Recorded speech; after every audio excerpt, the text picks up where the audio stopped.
రాధా మనోహర్ దాస్ చేస్తున్న వ్యాఖ్యలు మా మనోభావాలు దెబ్బతినేలా ఉన్నాయంటూ కూడా క్రిస్టియన్ సంఘాలు మండిపడుతున్న పరిస్థితి అని చెప్పొచ్చు. గతంలో కూడా అనేక సార్లు మేము కంప్లైంట్ ఇచ్చినప్పటికీ కూడా పోలీసులు మాత్రం పట్టించుకునే పరిస్థితి ఉంది అంటూ కూడా జోసెఫ్ ఆరోపిస్తున్న పరిస్థితి అని చెప్పొచ్చు. మరోసారి ఆయన పోలీస్ స్టేషన్లో మెట్లు కూడా ఎక్కడం జరిగింది. అసలు ఏం జరిగింది, ఆయన ఎందుకని రాధా మనోహర్ దాస్ మీద కంప్లైంట్ ఇచ్చారు అనే విషయాలు కూడా ఆయన అడిగి తెలుసుకునే ప్రయత్నం చేద్దాం. నమస్తే అండి. నమస్తే. అంటే మీరు గతంలో కూడా రాధా మనోహర్ దాస్ మీద కంప్లైంట్ ఇవ్వటం జరిగింది, ఇప్పుడు కూడా అదే పని మీద పోలీస్ స్టేషన్కి వెళ్ళటం జరిగింది. అసలు మీరు ఎందుకని రాధా మనోహర్ దాస్ మీద కంప్లైంట్ ఇచ్చారు? ఇప్పుడు ఆయన చేసే వ్యాఖ్యలు ఏదైతే ఉందో, స్టేట్మెంట్స్ ఎలా ఉందంటే భయంకరంగా ఉంది. ఇప్పుడు చాలామంది చేశారు, కానీ ఈయన వ్యాఖ్యలు ఏదైతే చేశారో చాలా వర్స్ట్గా ఉంది. ఎంత వర్స్ట్గా అంటే ఇప్పుడు క్రైస్తవులు కొలిచే యేసు ప్రభు ఆ విగ్రహాల పైన టాయిలెట్ గురించి పోయిండి అని చెప్పి ఒక స్టేట్మెంట్ ఇచ్చాడు. అది సబబేనా? సమర్థిస్తారా? సమర్థించలేరు ఎవరు. అంటే ఇతను ఇలా చెప్తే ఇతను చెప్పిన తర్వాత ఇతరులు ఊరుకోరు, ఇతరులు కూడా స్టార్ట్ చేస్తారు. అంటే ఇతను చేసేది ఏది? ఇరు మతాల్లో చిచ్చు పెట్టడం. ఇతను కేవలం క్రిస్టియానిటీ టార్గెట్ కాదు, హిందువులను కూడా టార్గెట్ చేస్తాడు. ఎలా అంటే చాలా మటుకు ఇతను యూట్యూబ్ ఛానల్లో మీరు కనుక చూస్తే, ఇప్పుడు ఏదైనా స్టూడియోకి వచ్చారు, స్టూడియోకి వచ్చిన తర్వాత కొన్ని బైట్స్ ఇస్తారు, ఇంటర్వ్యూ ఇస్తారు. ఇచ్చిన తర్వాత ఎవరికో ఒక అనామకుడికి ఫోన్ చేస్తాడు. ఫోన్ చేసి నీ దేవుడు ఇలా, నీ పుస్తకాల్లో ఇలా ఉంటుంది, నీ ఇది పనికిరాని పుస్తకం అని చెప్పి తిట్టడం జరుగుతుంది. తిడితే వాళ్ళు ఊరుకోరు కదా, ఖచ్చితంగా వాళ్ళు కూడా నీ మతం గురించి చెడుగా మాట్లాడతారు. అంటే నువ్వేం చేస్తున్నావు? ఇక్కడ ప్రమోట్ చేస్తున్నావు, ప్రేరేపిస్తున్నావు. నువ్వు ఏం చేస్తున్నావు? అక్కడ వాళ్ళని నువ్వే తిట్టేలాగా చేస్తున్నావు. తిట్టేలాగా చేసి ఏం చేస్తున్నావు? అప్లోడ్ చేస్తున్నావు. అంటే నువ్వు చేసే పనిలేంది? కేవలం క్రిస్టియానిటీ టార్గెట్ కాదు, హిందువులను కూడా టార్గెట్ చేస్తున్నావు.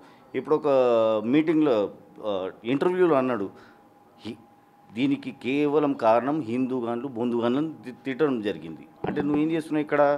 నువ్వు కేవలం నీ స్థిమితం బాగలేదనుకుంటా, అందుకే నువ్వు పిచ్చి పిచ్చి వ్యాఖ్యలు, పిచ్చి పిచ్చి మాటలు, పిచ్చి పిచ్చి సమాధానాలు. ఇప్పుడు యేసు ప్రభు ఆయన ఎలా పుట్టాడో ఆయన జన్మాన్ని మార్చేశాడు. అంటే ఎవరికి పుట్టాడు, ఎక్కడ పుట్టాడు, ఆ మాటలు నేను చెప్పలేను. అంత డెరోగ్రేటివ్ స్టేట్మెంట్ వైరల్ అవుతున్న పరిస్థితి కూడా మనం చూడడం కూడా జరిగింది అనేక వీడియోలో. కొందరు ఏమందంటే ఆ పైచాచిక ఆనందం. ఇప్పుడు ఇతను చెప్పడము, కొందరు హర్షించడం, కొందరు దాన్ని రివోల్ట్ అవుతారు. రివోల్ట్ అయ్యి వాళ్ళకు కూడా కోపం వస్తుంది. ఇప్పుడు నువ్వు చెప్పిన మాత్రాన వాళ్ళు స్వీకరిస్తానని ఉండదు, వాళ్ళు కూడా విడుచుకోబడతారు. అక్కడ ఏమవుతుంది? నువ్వు పెట్టే చిచ్చు వల్ల ఇతరులు కూడా హిందూ మతాన్ని దూషించడం జరుగుతుంది. దీన్ని అరికట్టాలని చెప్పి ఇక్కడ ఆయన అనేక వ్యాఖ్యలు కూడా చేయడం జరిగింది. కాబట్టి ఎక్కడ మీ మనోభావాలు దెబ్బతిన్నాయి అంటారు? ప్రతి ఒక్కటి ఇప్పుడు యేసుక్రీస్తు జన్మాన్ని కూడా మార్చేశాడు ఇతను. వాళ్ళ తల్లిని, మరియమ్మ తల్లిని, ఇప్పుడు యేసు ప్రభు తల్లి అంటే మనకు ఎలా తల్లియో ఆయన కూడా అలా తల్లి. ఆ తల్లిని ఎంత భయంకరంగా మాట్లాడారంటే అసలు నేను మాట్లాడకూడదు, ఎవరు మాట్లాడడం కూడా. ఎవరికి పుట్టాడు, ఎక్కడ పుట్టాడు, ఎంతమందికి పుట్టాడు, అలా మాట్లాడడం జరిగింది. అదిగాక నేను మీకు కావాలంటే పంపిస్తాను ఇతను స్క్రీన్ షాట్స్. ఇంటర్వ్యూస్ తీసుకుంటాడు. ఇంటర్వ్యూస్ సమయంలో పుస్తకాలని, ఇప్పుడు రామాయణం రాసిన వాల్మీకి గారు ఉన్నారు, ఆయన గొప్ప రచయిత, ఆయన కూడా తిట్టిచ్చాడు ఇతను. ఎందుకంటే నువ్వు బైబిల్ని తిట్టావు. తిట్టగానే వాడు కూడా తిట్టాడు. ఏమని? వాల్మీకి తాగుబోతాడా అని చెప్పి. అంటే నువ్వేం చేస్తున్నావు? ఇరు మతాల్లో చిచ్చు పెడుతున్నావు. సో అందుకని చెప్పి మీరు ఆయన మీద కంప్లైంట్ ఇవ్వటం జరిగింది. అంటే దాదాపుగా మీరు 5 నెల 31వ తారీఖు కంప్లైంట్ ఇవ్వటం జరిగింది. మళ్ళీ ఇప్పుడు 20 రోజుల ముందు. అంటే ఇప్పుడు వాళ్ళు పోలీస్ వాళ్ళు కూడా ఈ ఎవిడెన్స్ అంతా ప్రాసెస్ ఉంటుంది, అందులో కొంచెం డిలే అయింది, చాలానే డిలే అయింది. అయితే నేను కాదు అడిగాను. అయితే సిసిఎస్లో వాళ్ళు ట్రాన్స్ఫర్ చేశారంట. ఓకే, వాళ్ళు ట్రాన్స్ఫర్ చేశారు, నేను మీడియాకి ఎక్కడం జరిగింది. అంటే ఈ వ్యాఖ్యల గురించి పోలీస్ కంప్లైంట్ ఇవ్వకముందు మీరు రాధా మనోహర్ దాస్తో మాట్లాడే ప్రయత్నం ఏమైనా చేశారు? చేశాను, గతంలో కూడా చేశాను. ఆయన చాలామందికి ఫోన్ కాల్ చేసి ఇంటర్వ్యూ సమయంలో మాట్లాడతారు కదండి. ఇప్పుడు చాలామంది పాస్టర్లకు ఫోన్ చేసే క్రమంలో అని చూపించుకుంటాడు ఆయన. నేను అన్నాను, గురుగారు మీరు అందరికి ఫోన్ చేసి ఫోన్లు చేస్తారు, వాళ్ళతో తిడతారు, తిట్టిపిస్తారు. నువ్వు ఆ మతాన్ని తిట్టి ఈ మతాన్ని కూడా తిట్టిపిస్తారు, మళ్ళీ నాకెందుకు ఫోన్ చేయరు? ఎందుకంటే ఆయనకు తెలుసు నాతో పెట్టుకుంటే ఎలా ఉంటుందని చెప్పి. అందుకే ఆయన నన్ను చాలా దూరం పెట్టాడు. చాలాసార్లు ఆయన కలవడం జరిగింది, రిక్వెస్ట్ చేయడం జరిగింది, వద్దండి ఇది మానుకోండి, మతాల జోలికి రావద్దు అంటే మాట్లాడతాడు, సరే చేయనంటాడు, మళ్ళీ ఆయన పని ఆయన చేసుకుంటాడు. సరే నాకు ఇది నచ్చలేదు, ఇది ఏదైతే చేశాడో ఇలాంటి కామెంట్స్ నచ్చకుండా నేను పోయి పెట్టాను. ఆయన వ్యక్తిగతంగా ఏం లేదు, కేవలం వ్యాఖ్యలు. ఎందుకంటే ఇతను చేస్తే ఏమవుతుంది, ఇతను చూసి వేరే అతను ఖచ్చితంగా మాట్లాడతాడు. ఇప్పుడు తిట్టిన తర్వాత ఆపోజిట్ పర్సన్ సైలెంట్ ఊరుకోడు, అతను కూడా ఏదో ఒక కామెంట్ చేస్తాడు. అక్కడ ఏమవుతుంది, నువ్వు హాయిగా ఉన్నావు, నువ్వు పిచ్చి పిచ్చిగా కార్లు తిరుక్కుంటా బస్ స్టాండ్లో, రైల్వే స్టేషన్లో, సినిమా హాల్లో అన్నట్టు నువ్వు పిచ్చి ప్రసారాలు చేస్తున్నావు.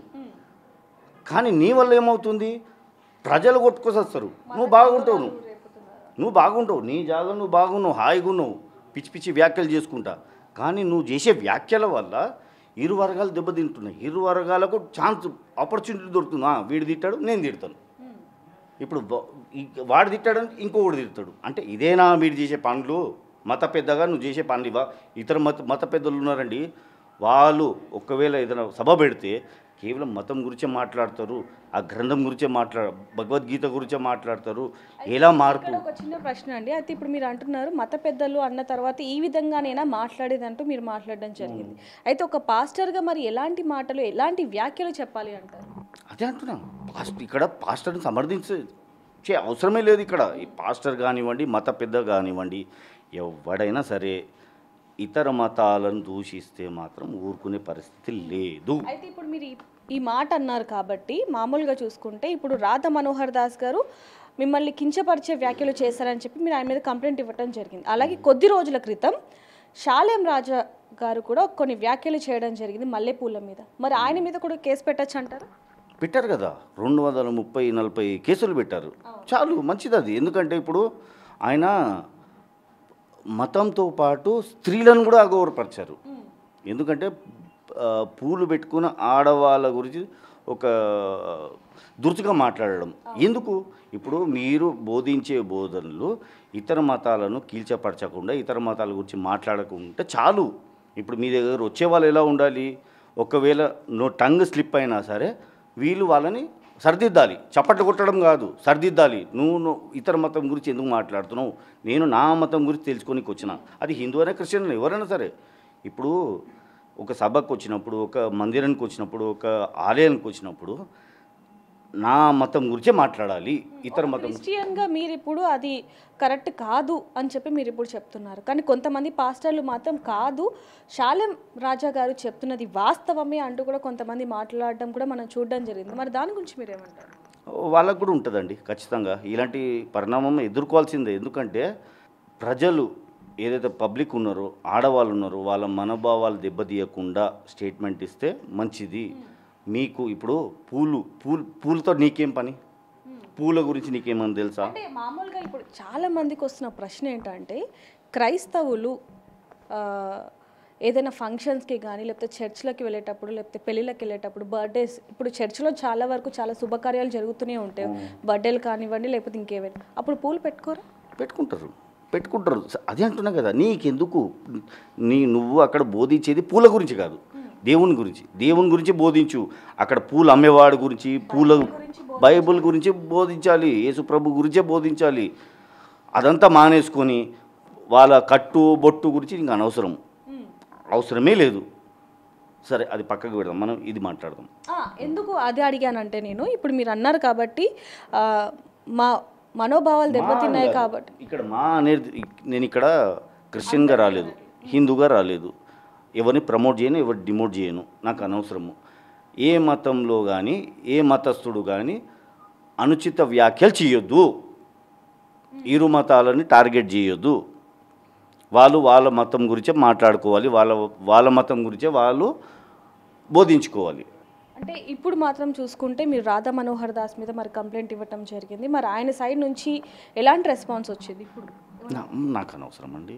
ఎందుకంటే ఇప్పుడు ఆయన చేసిన వ్యాఖ్యలు మీరు సమర్థిస్తారా చెప్పండి. సమర్థించను, లేదు అవును మీరు నేను చేసింది కరెక్టా రాంగా అది మీరు చెప్తే బాగుంటుంది అంతే. అంటే ఇప్పుడు ఆయన సైడ్ నుంచి ఎలాంటి యాక్షన్ తీసుకోవాలి అంటారు? ఎందుకంటే మీరు ఇందాక చెప్పడం జరుగుతుంది మత కల్లోలాలు పెంచే ఆ విధంగా ఉన్నారు కాబట్టి ఇప్పుడు ఆయన మీద ఎలాంటి యాక్షన్ తీసుకుంటే ఇలాంటివి ఇంకా జరగకుండా ఉంటాయి అంటారు? ఇప్పుడు ఈయన చేసే వ్యాఖ్యలు ఏదైతుందో మళ్ళీ ఇతను రిపీట్ చేయకుండా మళ్ళీ చెప్పాను కదా రైల్వే స్టేషన్లో బస్ స్టాండ్లో సినిమా హాల్లో ఇతను పోయి ఈ ఏదైతే ఇతను బోధించే భగవద్గీత గురించి కానివ్వండి హిందుత్వం గురించి కానీ బోధించుకుంటే చాలు. వేరే బైబుల్లో ఏముంది వేరే భగవంతుని గురించి ఇప్పుడు ఎండిపోయిన శవం అన్నాడు, గొర్రెలు అన్నాడు. ఏందది ఆయన అది పిలుపు అనేది ఊచ పదంగా మారిపోయింది. గొర్రెలు క్రైస్తవుడు అన్నాడు, నువ్వు అంటే గొర్రెలు గొర్రెలు గొర్రెలు అన్నాడు. గొర్రె పోటు ఎట్లుంటుంది తెలుసు కదా, ఇప్పుడు తెలుస్తుంది ఆయనకు. అంటే మామూలుగా గొర్రెలు అనేది మీ బైబిల్లోనే ఉంది కదా. ఉంటే నీకెందుకు బైబుల్ ఉంది నీకెందుకు నీకెందుకు ఇప్పుడు నువ్వు గొర్రె అన్నావు, ఇప్పుడు వేరే ఏమని అంటాడు కదా. నువ్వు ఏం చేస్తున్నావు, వాళ్ళకు అవకాశం ఇస్తున్నావు. ఆ అవకాశాలే వద్దు ఇక్కడ. బైబిల్ ఏదైనా ఉండే నీకెందుకు, భగవద్గీతలు ఏదైనా ఉండే నీకెందుకు, నాకెందుకు, నీకెందుకు అంతే. అంటే ఇప్పుడు ఆయన మీద మాత్రం మీరు కేసు పెట్టింది మత కల్లోలాలు పెంచే వ్యక్తిగా ఉన్నారు అని చెప్పి కేసు అంతే. ఇప్పుడు కేసు ఎందుకు తీసుకున్నారు? కేసు పెట్టడం కాదు, కేసు తీసుకున్నారు. ఎందుకు తీసుకున్నారు? ఇతను సమాజంకి చీడ పురుగు అంటే కమ్యూనల్ రిఫ్ట్ క్రియేట్ చేసే మనిషి ఇతను. అందుకే వాళ్ళు కేసు తీసుకున్నారు. ఏదో కేసు పెడతారని తీసుకోలేరు వాళ్ళు. ఈ కేసును పరిశీలించిన తర్వాతనే వాళ్ళు కేసు తీసుకున్నారు. మరి ఎలాంటి యాక్షన్ తీసుకోవాలి అంట? మళ్ళీ ఇంకొకసారి ఇతను ఇలాంటి వ్యాఖ్యలు చేయొద్దు. ఇంకోసారి ఎలా అసలు ఇతర మతం గురించి మాట్లాడొద్దు. ఇతర గ్రంథాల గురించి కానివ్వండి, వాళ్ళ ఆచారాల గురించి కానివ్వండి, వాళ్ళు ఏ మతమైనా సరే నీకు అనవసరము. నువ్వు నీ మతం గురించే మాట్లాడు. నేను ఇందాక చెప్పాను, ఇస్కాన్లో చాలామంది ఉన్నారు. వాళ్ళు కనుక ఏదైనా డిబేట్కి వస్తే కానీ ఏదైనా మీటింగ్ పెడితే కానీ సభలు పెడితే కానీ అసలు వేరే మతం గురించే మాట్లాడారండి. ఎలా జీవించాలి, క్షమించాలి, ప్రేమించాలి అదే మాట్లాడాలి. ఇతను ఉందా? ఇతను క్షమించడు, ప్రేమించడు. హిందువులనే ప్రేమించాడండి. ఇప్పుడు ఒక అతనికి ఫోన్ చేశాడు. ఇతను ఫోన్ చేసి ఏమన్నాడు, మీ గ్రంథాల్లో ఇలా ఉంది, మీ గ్రంథాలు బూతు గ్రంథాలు అని చెప్తే అతను కూడా చెప్పాను కదా. అంటే నువ్వు ఏం ప్రమోట్ చేస్తున్నావు ఇక్కడ? అక్కడ హేట్రెడ్ ప్రమోట్ చేస్తున్నావు, ద్వేషం అనేది పెంచుతున్నావు నువ్వు. ఇప్పుడు నీ వల్ల తెలియంది ప్రజలు తెలియంది నీ వల్ల కొన్ని పనికిరాంది తెలుసుకునే దౌర్భాగ్యం నువ్వు కలుగజేస్తున్నావు. తెలియంది ప్రజలకు అసలు తెలియదు కొన్ని గ్రంథాల్లో ఏముంది ఎలా ఉంది. అది ఇప్పుడు నా గ్రంథం నా ఇష్టం, మీ గ్రంథం మీ ఇష్టము, కానీ నీకు అనవసరం అది. నువ్వు దాన్ని ఆ గ్రంథాలని కీల్చపరచును. నువ్వు భగవద్గీతను కూడా కీల్చపరచావు నువ్వు. ఇప్పుడు అతను ఇస్కాన్ నుంచి కూడా తరిమేశారు. ఎందుకు? ఎందుకంటే ఇలాంటి పిచ్చి పిచ్చి వ్యాఖ్యలు చేస్తున్నాడు. నువ్వు సభ పెడితే చాలు కేవలం క్రైస్తవ మతాన్ని కీల్చపరిచి అక్కడున్న జనాల్ని అల్లరించుస్తున్నావు. కనీసం వాళ్ళకైనా బుద్ధి ఉండాలి. అరే వద్దు, మనకు గురుగారు మీరు హిందువులు, మాకు హిందూ గురించే బోధించండి. వాళ్ళ పాపాన్ని వాళ్ళు పోతారు. ఎవరు ఏదైనా పాపం చేస్తే వాళ్ళు పోతారు. మనకు అనవసరం. మీరు మత పెద్దగా మాకు కేవలం భగవద్గీత గురించే బోధించండి, ఇతర మతాల గురించి మాట్లాడకండి. ఇతర పాస్టర్లు ఓకే, తప్పు చేశాడా, నీకు తప్పు అనిపించిందా, వాని పోయి చెడాపేడా వాయించు. ఇంకా తప్పు చేశాడా వాని సమాజంలో ముందు పెట్టు. ఇంకా తప్పు చేశాడా నరికేవాని. అవునా కదా? నీకు తప్పు అనిపిస్తే వాని చెడపడ వాయించు. నీకు తప్పు అనిపిస్తే ఇంకా తప్పు చేశాడు అనిపిస్తే నీకు ఇంకా తప్పు చేశాడు అనిపిస్తే వాని ప్రజల ముందు తెచ్చి చెప్పుతోడు కొట్టు. ఇంకా తప్పు చేశాడు అనిపించిందంటే అప్పుడు వాని నరకే కావాలంటే. అది చేయాలి నువ్వు. ఒక మత పెద్దగా నువ్వు తీసుకునే బాధ్యత ఇలా ఉండాలి. అంతేగాని ఇరు వర్గాల్లో చిచ్చు పెట్టి నేను హాయిగా కూర్చుంటా ఆ పిచ్చి పాటలు, కొన్ని పిచ్చి పాటలు కూడా ఉంది. ఇంకొకటి ఏంటంటే మా చర్చిల్లో క్రిస్టియానిటీలో నన్స్ ఉంటారు. నన్స్ అంటే ఎవరు? వాళ్ళు దేవునికి అంకితం అయిపోతారు. బ్రహ్మకుమారిలు ఎలా అలా వాళ్ళ గురించి కూడా దురుచుగా మాట్లాడాడండి. నన్స్ వాళ్ళు వాళ్ళ జీవితాన్ని దేవునికి అంకితం చేశారు. దేవుడు అంటే ఎవరు? ప్రజలకు. ప్రజల సేవ, దేవుడి సేవ రెండొకటే. మానవ సేవ, మాధవ సేవ. ప్రజలకు అర్పించిన వాళ్ళని కూడా ఇతను వదులుతలేడు. వాళ్ళ గురించి ఎంత అసభ్యంగా మాట్లాడతారంటే నన్స్ గురించి, అది కూడా నాకు చాలా హర్ట్ అనిపించింది. అందుకే నేను ఈ చర్య తీసుకున్నాను. అందుకని కేసు పెట్టారు అంటారు. అందుకు కూడా సో చూడొచ్చు, రాధా మనోహర్ దాస్ అనేక పరిస్థితుల్లో, అనేక సందర్భాల్లో కూడా క్రైస్తవులు మనోభావాలు దెబ్బతినేలాగా వ్యాఖ్యలు చేస్తున్నారు. అందుకని మా మనోభావాలు దెబ్బతినే, అందుకని మేము కేసు పెట్టడం జరిగింది అంటూ కూడా చెప్తున్న పరిస్థితి అని చెప్పొచ్చు. మరి దీనికి సంబంధించి పోలీసులు ఏ విధంగా రియాక్ట్ అవుతారు అనే విషయాలు కూడా తెలియాల్సి ఉంది. మరిన్ని వార్తల కోసం చూస్తూనే ఉండండి బిగ్ టీవీ.